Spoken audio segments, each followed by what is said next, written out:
Hi. So, the topic we're going to be discussing today is something that is called the object relations theory. Now, this theory was given by a psychologist by the name of Melanie Klein, and in very simple terms, it describes how our earliest relationships in childhood, typically our relationships with our caregivers, that is, our parents for most of us, how these relationships affect us throughout the rest of our lives.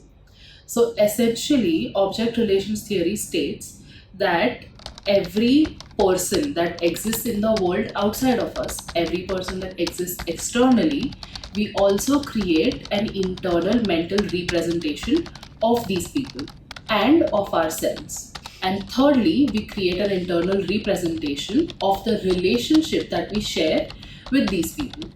So, these internal representations are what we call objects. Now, again, the term object implies that it is, say, a non living thing. However, object here simply means the internal representation either of yourself or the people around you. And thirdly, the relationship that exists between you as an object and the other person as an object. Now, our concept of who we are is something that we start forming very early on in childhood. I would say immediately after birth. And this concept of who we are is defined or dictated by how our caregivers treat us. So, even before babies are able to recognize their own reflections, they start forming an idea, a self concept about themselves. At the same time, they start forming an idea or an internal representation of their caregivers as an object. In this situation, it is often said in psychology that your mother becomes your primary object because as a child, as a baby, you interact the most with your mother. So, what does this mean? Let's understand with the help of an example. If there is a baby who cries a lot and the mother is or the father or the caregiver is not able to fulfill this child's needs or is not available for this child, the internal self concept that this baby begins to develop is that they are somebody who is unlovable, unworthy, and somebody whose needs will never be met. And at the same time, the concept they start developing towards their primary object or their caregiver is that their caregiver is somebody who is uncaring, who is unreliable, and who does not possess the capability to cater to them.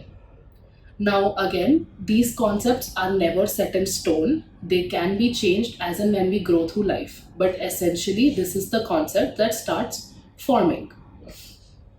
Now, the relationship that happens between an object or self that feels unlovable and between an object that feels unreliable is a very disturbed relationship. It is a relationship that can lead to a lot of stress, a lot of anxiety, and a lot of fear around separation and abandonment. This relationship, if it is not corrected in childhood, tends to follow an adult throughout their life, throughout their different phases of growth. And we have this thing where we tend to seek out or we tend to replicate the similar relationships with our primary object with every other person that we meet in our life, even if this relationship with our primary object was not the healthiest.